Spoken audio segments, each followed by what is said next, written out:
Hello and good morning to all the students. 9th class के अंदर maths के अंदर हमारा ट्रायंगल का चैप्टर चल रहा है।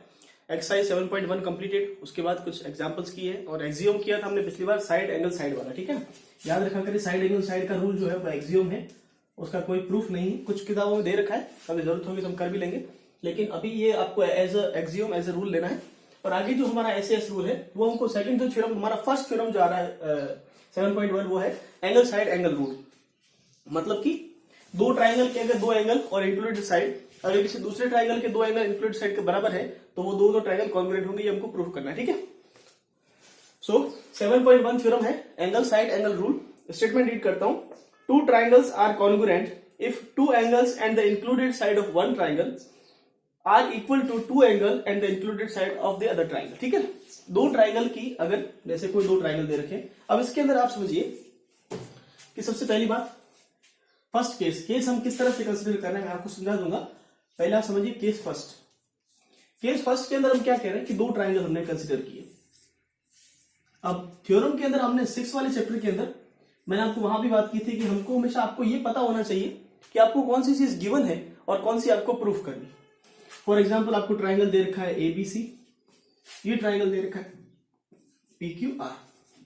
ठीक है, अब आपको क्वेश्चन में गिवन है, मतलब उस थ्योरम के स्टेटमेंट में गिवन है कि एक ट्राइंगल के दो एंगल, मतलब कोई भी दो एंगल मान लेते हैं, ये वाला एंगल और ये वाला एंगल, इस दूसरे वाले ट्राइंगल के दोनों एंगल के इक्वल है। मतलब ए वाला एंगल बी वाला एंगल Q के इक्वल है, सी वाला एंगल R के इक्वल है, एंड उन दोनों एंगल के बीच के इंक्लूडेड साइड, मतलब ये वाली साइड इसके इक्वल है। ये आपको थ्योरम में गिवन है, ये चीजें गिवन है। आपको प्रूफ ये करना है कि अगर ये चीजें गिवन है तो आप ये प्रूफ कीजिए कि ये दो ट्राइंगल कॉन्ग्रुएंट है। बात ठीक है? ठीक है ना, तो ये आपको पहले तो रूल प्रूफ करना है। अब इसको प्रूफ करने के लिए सर इसको खुद को तो काम में लेगा नहीं, क्योंकि इसको प्रूफ करना है। तो हमको जो प्रीवियसली नोन रिजल्ट है, जैसे एक्सियोम कौन सा वाला है, एस वाला साइड एंगल साइड वाला, उसकी हेल्प से हम इसको प्रूफ करेंगे। ठीक है, जो हमको पहले पता है। तो पहला केस जो हम ले रहे हैं उसके अंदर हम ये ले रहे हैं कि भाई दो ट्राइंगल, ठीक है ना, दो ट्राइंगल के अंदर क्या पॉसिबिलिटी हो सकती है। मैं आपको ये कहता हूं कि भाई ये वाला एंगल है, ठीक है ना, अब ये एंगल और ये वाला एंगल अगर बराबर है तो आप सोचिए कि ये वाली साइड अगर इक्वल दे रखी है आपको, कभी भी कॉन्ग्रुएंसी के रूल के लिए मैंने आपको बताया था कि तीन एंगल अगर गिवन है, सपोज इस ट्राइंगल के तीन एंगल इस ट्राइंगल के तीन एंगल के इक्वल है, तो ये हम बिल्कुल नहीं बता सकते कि दो ट्राइंगल कॉन्ग्रुएंट होंगे। आपको रूल बताया था, छोटा ट्राइंगल बनाइए, एक बड़ा ट्राइंगल बनाइए, इन दोनों के अंदर एंगल इक्वल हो सकते हैं, लेकिन दोनों ट्राइंगल कॉन्ग्रुएंट नहीं है। लेकिन अगर तीनों साइड इक्वल हो दूसरे ट्राइंगल के, तो दोनों ट्राइंगल कैसे होंगे, कॉन्ग्रुएंट होंगे। और जब भी कॉन्ग्रुएंसी के रूल के लिए एक साइड का हमेशा होना जरूरी है। ठीक है ना, आपको स्टेटमेंट मिलेगा नोट के तौर पर कि किसी भी कॉन्ग्रुएंसी रूल के अंदर आप देखिए ध्यान से, हमने जो भी पढ़े हैं 6-4 रूल पढ़े हैं, उन सभी के अंदर एक साइड तो कॉमन आती है हमेशा, एक साइड के बिना आप नहीं कर सकते। तो फर्स्ट मैं ये लेता हूं कि AB is equal to PQ है, मतलब कोई भी एक साइड किसी एक साइड के इक्वल है, ये मानते हैं। ठीक है ना, जब भी हम एज्यूम करना है तो हम केस लेंगे। क्यों लेंगे? क्योंकि हमको नहीं पता कि इक्वल है कि नहीं। सपोज हमने मान लिया, आपने सीधा माना कि AB is equal to PQ है, लेकिन अगर केस को ऐसा दे रखा है इसमें AB और PQ इक्वल नहीं है, तो आप कैसे बताएंगे चीज को। तो पहला केस मैंने लिया है, उसके अंदर मैं ये कह रहा हूं भाई एज्यूम किया हमने AB is equal to PQ, माना है हमने, लेट आप लेट कह सकते हैं कि let AB is equal to PQ। ठीक है ना, ये फर्स्ट केस है हमारा। दूसरा केस और तीसरा केस क्या होगा कि हम ये एज्यूम करेंगे कि AB PQ से छोटा है बड़ा है। ठीक है ना, उस केस के अंदर क्या होगा आगे बात करें। तो AB is equal to PQ ये हमने एज्यूम किया, लेट किया, तो फर्स्ट चीज ये आ गई। अब देखिए AB is equal to PQ, मतलब आपने ये बोल दिया कि इस ट्राइंगल की एक साइड इसके इक्वल है। दूसरा angle ABC is equal to क्या है, PQR, मतलब ये वाला एंगल और ये वाला एंगल क्या बराबर है, ये हमको गिवन है। ठीक है ना, ये भी हमको गिवन है। एक और चीज आगे मैं लिख लेता हूं साथ में, गिवन का सारे साथ में लिखता हूं, ये B में यहां पर लिखता हूं, ये आपको गिवन है। ठीक है ना, अच्छा थोड़ा सा बेटा आप पैटर्न को समझे, ताकि ऐसा नहीं हो कि सर हमने गलती कर दी।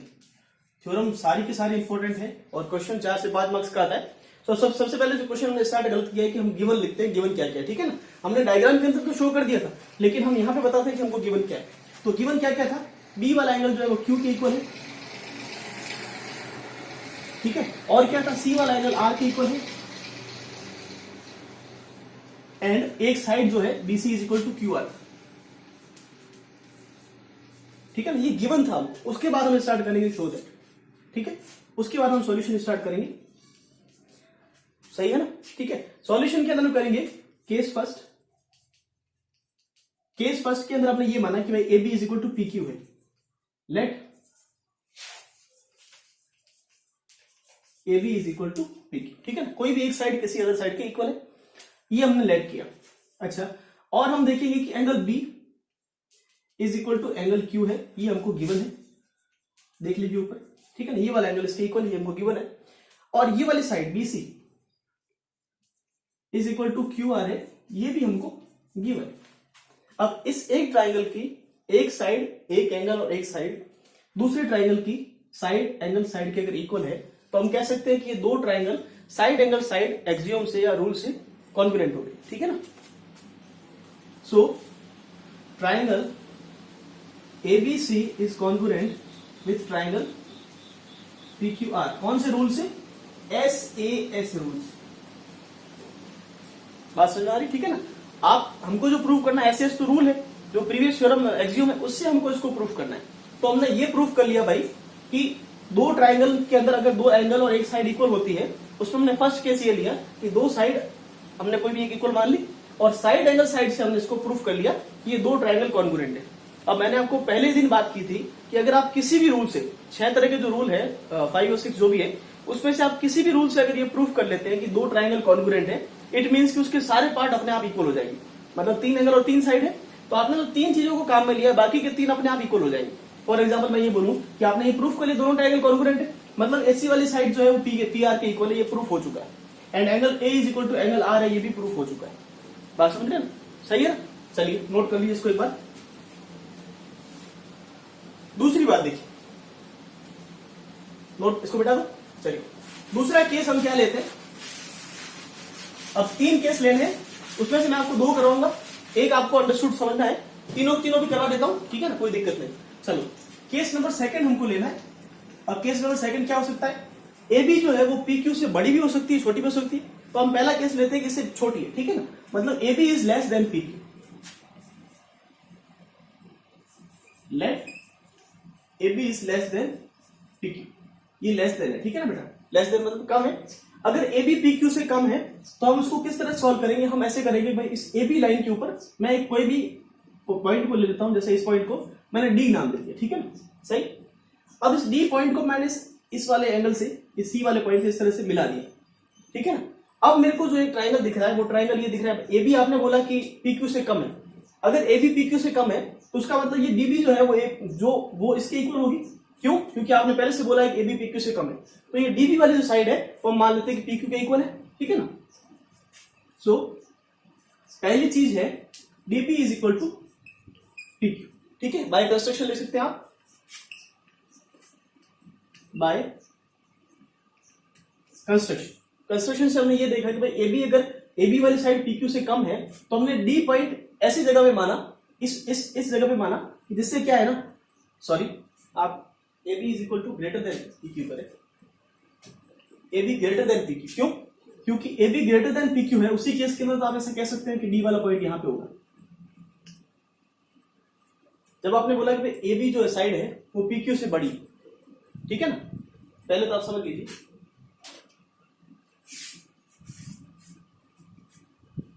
जैसे आपने बोला कि ए बी वाली साइड, मैं आपको समझाता हूं 2 केस किस तरह से ले रहे हैं।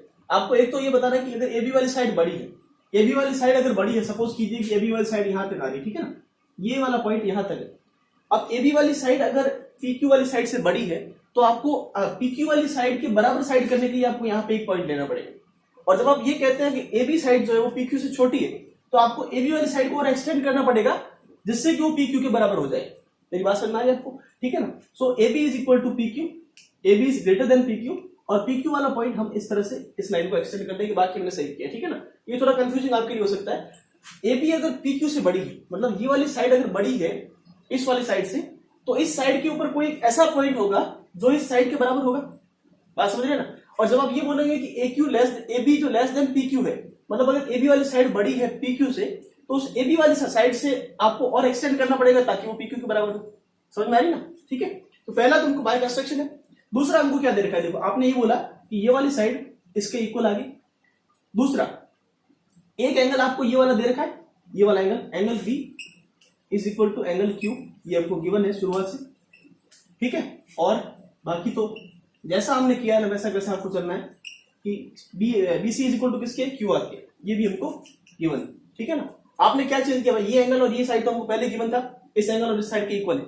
आपने क्या देखा कि भाई ये वाली साइड इसके इक्वल भी हो सकती है, बड़ी भी हो सकती है, तो हमने बड़ी वाला केस लिया है। उस केस के अंदर ये वाली साइड अब इसके इक्वल है, मतलब BD is equal to PQ है। तो समझ में आ रहा है।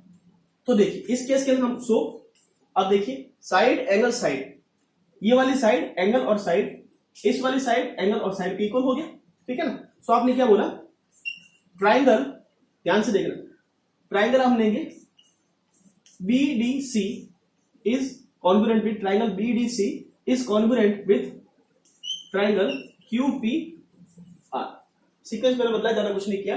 आप इसका नाम DBC भी दे सकते हैं और BQR भी दे सकते हैं, मैंने लिखा है BDC, जिस तरह से सीक्वेंस है उस तरह से, ठीक है। ये दो ट्राइंगल कॉन्ग्रुएंट हो गए, कौन से रूल से, S से S रूल, सही। अब आपने ये प्रूव कर लिया कि आप सिर्फ इतना फोकस करें कि DCB ये वाला ट्राइंगल है ना, ये वाला ट्राइंगल इस ट्राइंगल के कॉन्ग्रुएंट आपने प्रूव कर लिया, ठीक है। नोट करें यहां तक, चलिए नोट करिए। अब देखिए अगर आपने ये प्रूव कर लिया तो इसमें क्या दिक्कतें आई, अब देखिए जब आपने ये बोला कि भाई DB ये वाला ट्राइंगल इसकी कॉन्ग्रुएंट है, मतलब आपने बोला फर्स्ट तो आपने ये बोला कि भाई DB वाली जो साइड है वो BQ के इक्वल है, तो उस केस के अंदर आप बोलेंगे कि एंगल भी सारे इक्वल होंगे।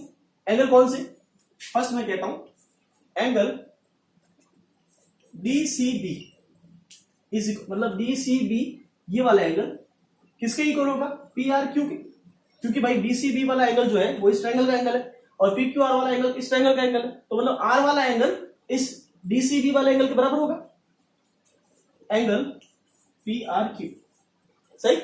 CPCT ये भी किससे, CPCT से, यहां लिखना है CPCT, ठीक है। उसी तरह से आप देखिए कि अगर ये वाला एंगल इस वाले एंगल के बराबर है, और आपको फर्स्ट केस के अंदर स्टार्टिंग के अंदर देखिए, स्टार्टिंग में आपको गिवन क्या था कि एंगल PRQ वो किसके इक्वल आपको दे रखा था, ACB, ये आपको गिवन था, देख लीजिए आपको स्टेटमेंट में दे रखा है, स्टार्टिंग क्वेश्चन में दे रखा था ना, angle C equal to angle R था, वही लिखा है, angle C equal to angle R मैंने लिखा है, ये आपको गिवन था, वही लिखा है, angle C equal to angle R, ठीक है। अब देखिए आपने बोला कि DCB एंगल जो है वो PRQ एंगल के इक्वल है और जो PRQ एंगल है वो ACB के इक्वल है, तो आप इनडायरेक्टली कह सकते हैं कि ये वाला एंगल इसके इक्वल है, बात समझ आ रही ना। So angle DCB is equal to क्या हो गया, एंगल ACB, मतलब आपने बोला कि एंगल DCB, ध्यान से देखो ये छोटा वाला एंगल DCB इस ACB एंगल के इक्वल है, ऐसा कभी हो सकता है। मैं आपसे पूछता हूं ये छोटा वाला एंगल इस बड़े वाले एंगल के बराबर कभी हो सकता है, एक ही केस में हो सकता है कि आप क्या करें कि आप ऐसे समझे कि ये वाली DC वाली लाइन है, ये कोई लाइन है, इसको पकड़ के आप धीरे धीरे करके और A पॉइंट पे ला दें, उस केस के अंदर क्या होगा कि D पॉइंट और A पॉइंट एक दूसरे को ओवरलैप कर जाएंगे और उस केस के अंदर ही ACB is equal to DCB हो सकता है। बात समझ में आ रही है आपको, ठीक है ना। यही बात कहने की यहाँ पर है, बात समझ में आ रही ना कि भाई आप ऐसे सोचिए कि DCB वाला जो एंगल है, ये वाला एंगल, ये एंगल क्या कभी इस बड़े वाले एंगल के बराबर हो सकता है, नहीं हो सकता। सिर्फ एक केस के अंदर हो सकता है कि जब ये D वाला पॉइंट इसके ऊपर ओवरलैप कर जाए और ये वाला एंगल, फिर दोनों एंगल बराबर होंगे। बात समझ में आ रही ना, ठीक है ना। सो अगर ये चीज है तो आप क्या बोलेंगे, सो इस केस के अंदर आप एक ही चीज कह सकते हैं। सो आगे लिखिए आप, it is possible only if D coincides, इसको कहते हैं A। coincides का मतलब होता है ओवरलैप करना, एक दूसरे के ऊपर आना। तो अगर B को A को coincide करता है, मतलब D A के ऊपर ओवरलैप कर जाता है, तो इसी केस के अंदर ये चीज पॉसिबल है कि एंगल दिस वन होगा, ठीक है ना। मतलब छोटा वाला एंगल बड़े के इक्वल एक ही केस में हो सकता है जब ये एक दूसरे को ओवरलैप करे, सही बात। सो ट्राइंगल कॉन्ग्रुएंट तो पहले प्रूफ कर लिया ना, सो आगे लिखना आपको। अब देखो तीसरा केस मैं आपको बताऊं, तीसरा केस और सेकंड केस सेम है, आपको तीनों केस लिखने की कोई जरूरत नहीं एग्जाम में भी और अभी भी। तीसरा केस कैसे करेंगे भाई, हम मानेंगे कि AB जो है वो PQ से छोटी है, तो PQ से छोटी है तो मतलब PQ के बराबर लाने के लिए मुझे क्या करना है, AB को एक्सटेंड करना पड़ेगा। सो दूसरी बार हम तीसरा केस के अंदर हम क्या मानेंगे कि D को यहां पर एक्सटेंड करेंगे। पहले आप ये डायग्राम बना लें ताकि मैं इसके अंदर वेरिएशन कर सकूं, इसको नोट कर ले बच्चे से। अब मैं क्या कर रहा हूं थर्ड केस के अंदर आप D पॉइंट को यहां तक ले जाए और अब ये ट्राइंगल बन रहा है, सपोज D डैश मान लीजिए, अब ट्राइंगल है डी डैश डी और सी एंड पी क्यू आर। अब इन दो ट्राइंगल को आपको कॉन्ग्रुएंट प्रूफ करना है। सेम टू सेम चीज कि भाई आपने DB is equal to P Q बोला, वो बाय कंस्ट्रक्शन, ठीक है। उसके बाद आपने बोला कि angle B is equal to angle R है गिवन, और BC is equal to Q R है, ये भी क्या था गिवन। तो आप फिर से बोलोगे कि angle side angle side angle side और साइड एंगल साइड से फिर से दोनों ट्राइंगल क्या हो गए, कॉन्ग्रुएंट हो गए। उसके बाद आप फिर से क्या बोलोगे, सेम प्रोसीजर। उसके बाद आप फिर से ये बोलोगे कि ये जो बड़ा वाला एंगल है एंगल डी सी बी, ये एंगल फिर से किसके इक्वल आएगा, ए सी बी के। और ये कब आ सकता है भाई, ये बड़ा वाला एंगल फिर से छोटे वाले इक्वल कब होगा, एक ही केस के अंदर, जब ये डी फिर से आके सी के ऊपर कॉन्साइड कर जाए, सॉरी ए के ऊपर कॉन्साइड कर जाए। बात समझ रहे हैं, ठीक है ना। तो ये तीन केस डिफरेंट तरह के, आप दो केस मैंने आपको समझाया, तीसरा वाला आपको समझा दिया, इसको आप नोट कर ले फटाफट से। तीसरा वाला जो है उसका आधा पेज छोड़कर उसको जरूर कीजिएगा, ठीक है ना। सेम प्रोसीजर है, समझा दिया आपको, डी को पॉइंट के ऊपर ले जाए, DB is equal to P Q करें, उसके बाद ये वाली साइड तो इक्वल है और ये एंगल, तो साइड एंगल साइड से ये दोनों ट्रायंगल कॉन्ग्रुएंट प्रूफ हो जाएंगे। फिर आप वही करोगे जो आपने पिछली बार किया था, एंगल को इक्वल करोगे, ठीक है ना। चलिए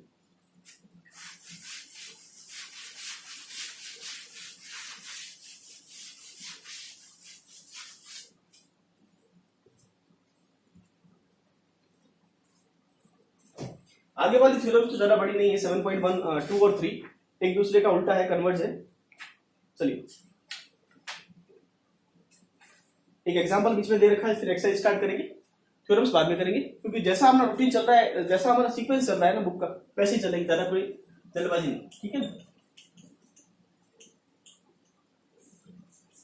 एग्जाम्पल 3 मैंने आपको, जब हम जेडब्ल्यू और नीट की भी तैयारी करें, और उस केस के अंदर भी आपको फिजिक्स में हर जगह बोलता हूं कि आप भले दिन के अंदर 10 क्वेश्चन करें, वो मैटर नहीं करता।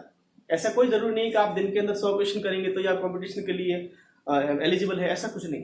लेकिन अगर आप 10 क्वेश्चन करते हैं और आपको वो अच्छे तरीके से आते हैं, उन 10 क्वेश्चन से आपने कुछ सीखा है कि कॉन्सेप्ट क्या है, चैप्टर किस तरह से काम करता है, तो वो 10 क्वेश्चन आपके काम आए।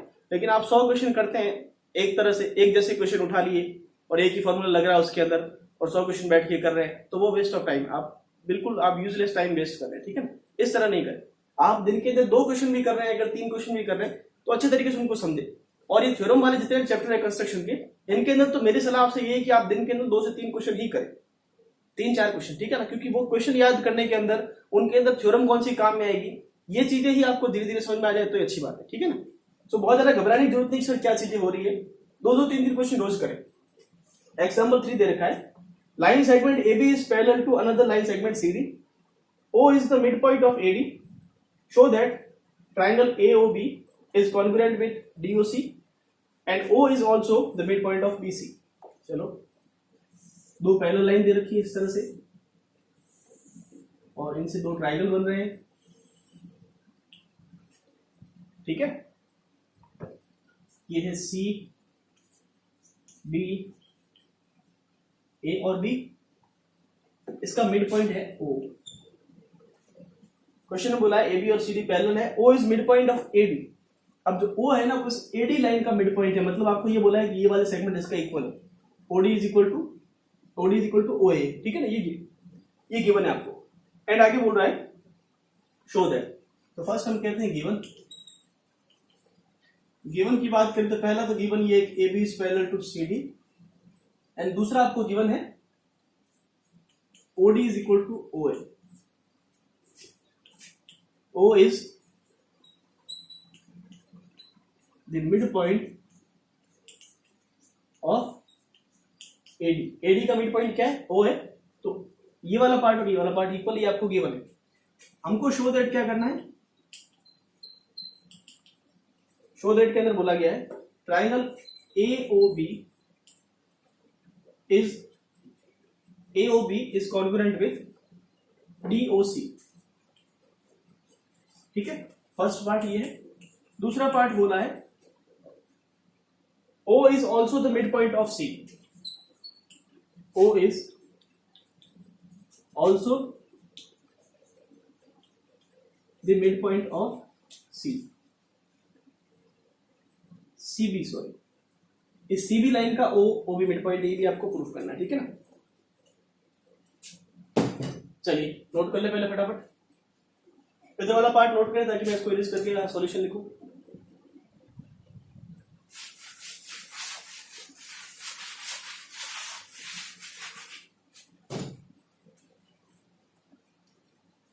सॉल्यूशन की बात करते हैं, हमको इन दो ट्राइंगल को कुल मिला के प्रूफ करना है कि कॉन्ग्रुएंट है कि नहीं। फर्स्ट वाला ट्राइंगल है, ये सेकंड वाला ट्राइंगल। तो लिख लेते हैं in triangle AOB and triangle DOC, इन दोनों ट्राइंगल के अंदर क्या कॉमन पार्ट्स है, क्या इक्वल है, देख लेते हैं। AO is equal to OD, ये आपको गिवन है, सही। एंड एक चीज आपको गिवन, दूसरा आप देखिए ये वाला एंगल इसके बराबर vertically opposite angle, so angle COD is equal to angle BOA, reason लिखेंगे वर्टिकली अपोजिट एंगल्स, ठीक है ना। ये वाला एंगल इसकी इक्वल है, वर्टिकली अपोजिट एंगल। अच्छा एक साइड हमको और चाहिए, एक एंगल है साइड हमको और चाहिए। तो देखिए दो पैरेलल लाइन है, आपको एक साइड और एंगल और चाहिए ना भाई। दो पैरेलल लाइन है, AB is parallel to CD, और उसको एक ट्रांसवर्सल कोई AB इंटरसेक्ट कर रही है, तो अल्टरनेट इंटीरियर एंगल भी बराबर होंगे। मतलब angle A is equal to angle D होगा, किस तरीके से, अल्टरनेट इंटीरियर एंगल, ठीक है ना। And angle CDO is equal to angle BAO। ये AB is parallel to CD दे रखा है इसलिए कर रहा हूं, ठीक है ना। किसी क्वेश्चन में अगर नहीं given AB parallel to CD तो नहीं करेंगे, अल्टरनेट इंटीरियर एंगल, ठीक बात। अब देखिए एक ट्राइंगल के अंदर हमको एक एंगल एक साइड और एक एंगल, दूसरे ट्राइंगल के एक एंगल एक साइड और इसके एंगल इक्वल है, तो एंगल साइड एंगल से ये दोनों ट्राइंगल क्या हो जाएंगे, congruent. So triangle AOB is congruent with triangle DOC by the rule of angle side angle, ठीक है ना। चलिए नोट कर लीजिए। अब देखिए एंगल साइड एंगल से हमने प्रूफ कर लिया कि दोनों ट्राइंगल कॉन्ग्रुएंट है, तो इनके रिस्पेक्टिव पार्ट इक्वल होंगे। तो आप देखिए भाई AO जो है वो OD के इक्वल है, AB वाली लाइन होगी वो CD के इक्वल हो जाएगी। एंगल AD के इक्वल हमने वैसे ही प्रूफ कर लिया, तो B वाला एंगल C के इक्वल हो जाएगा। जब B वाला एंगल C के इक्वल होगा तो सोचिए OB इज इक्वल टू क्या हो जाएगा, OC। Then OB is equal to, बात समझ रहे ना भाई, तीसरी साइड कौन सी बची है, OB और OC तो बची है, is equal to OC CPCT। Rule क्या हो जाएगा, corresponding part of congruent triangle are equal to CPCT। So अब जब OB और OC इक्वल है तो आप ये कह सकते हैं कि O जो है मिड पॉइंट है। सो O is the mid point of CB या BC जो भी बोले, ठीक है ना। बात समझ में आएगी ना। अगर ये दोनों लाइन इक्वल है तो O मिड पॉइंट होगा तभी तो इक्वल होगी। जिस तरह हमने बोला था कि O इसका मिड पॉइंट था तो हमने बोला कि ये इसके इक्वल है, उसी तरह से अगर ये दोनों इक्वल है तो इसका मिड पॉइंट होगा। बात समझ में आ रही, नोट कीजिए इसको फटाफट।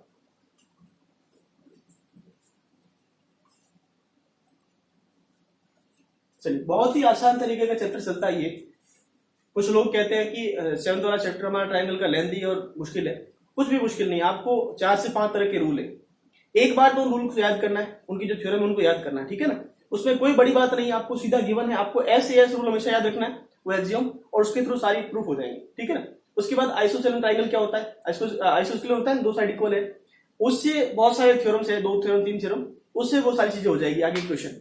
और सारे चैप्टर की थ्योरम के अंदर आपको यही मिलेगा, सब कुछ जो हम अभी कर रहे हैं ना, सेम पैटर्न आप देख लीजिए। आपको 2 ट्राइंगल जो प्रूफ करने हैं 2 ट्राइंगल को लिखिए, उनके अंदर इक्वल पार्ट्स क्या गिवन है, ठीक है ना। और कुछ सोच के कैसे, जैसे यहाँ पे देखिए, अब इसके अंदर ये नहीं गिवन था कि ये वाला एंगल इसके इक्वल है, लेकिन ये आपको प्रीवियसली प्रॉपर्टी आपको याद होनी चाहिए, भाई ये वाला एंगल इसके इक्वल होता है, वर्टिकली अपोजिट एंगल। चलो ये तो सिंपल था, ये वाला एंगल इसके इक्वल है, या अगर आपको नहीं आता है कि अल्टरनेट इंटीरियर एंगल बराबर होते तो कैसे बताएंगे आप, ठीक है ना। सो पहले की चीजें मैंने बोला ना आपको, ज्योमेट्री के सारे चैप्टर्स कंटिन्यूअस है, एक भी छूटा तो आपको पीछे अगले वाला चैप्टर समझ में नहीं आएगा। लाइन वाला ट्राइंगल आपने चैप्टर 6 नहीं किया लाइन वाला, तो 7th वाला चैप्टर समझ में नहीं आएगा। 7th वाला चैप्टर आपने समझ में नहीं आया तो अगले वाला क्वाड्रिलेटरल नहीं आएगा, क्वाड्रिलेटरल नहीं समझ में आया तो पैरेललोग्राम नहीं आएगा, ठीक है ना। सो ये सारी चीजें लिंक्ड है एक दूसरे से। और अगले वाले चैप्टर में जब हम जाएंगे ना क्वाड्रिलेटरल पैरेललोग्राम के अंदर, तब भी हम यही सारा करेंगे, सब कुछ जो ये चल रहा है वही सारा हम वहां पर करेंगे। 2 ट्राइंगल बनेंगे कहीं ना कहीं पे, उनको कॉन्ग्रुएंट प्रूव करेंगे, सेम सब कुछ यही चलेगा। तो ये चैप्टर तो बहुत मेन है, इसको अच्छे तरीके से आप देखिए कि किस तरह से मिल सकते हैं, और 2-3 क्वेश्चन रोज रोज करें, ठीक है ना। एग्जाम्पल मैं इसलिए करवाता हूं ताकि आप लोग एग्जाम्पल करें, मैं ये एग्जाम्पल इसलिए नहीं करा, किताब में दे रखा है सीधा, लेकिन मेरे करवाने का इंटेंशन ये कि आपको एग्जाम्पल समझ में आ जाए, ठीक है ना। किताब में तो बहुत कुछ दे रखा है, लेकिन समझने की चीज है कि क्या समझ में आता है आपको। सही है, बाकी की बातें कल करेंगे, एक्सरसाइज स्टार्ट करेंगे 7.2। Thank you.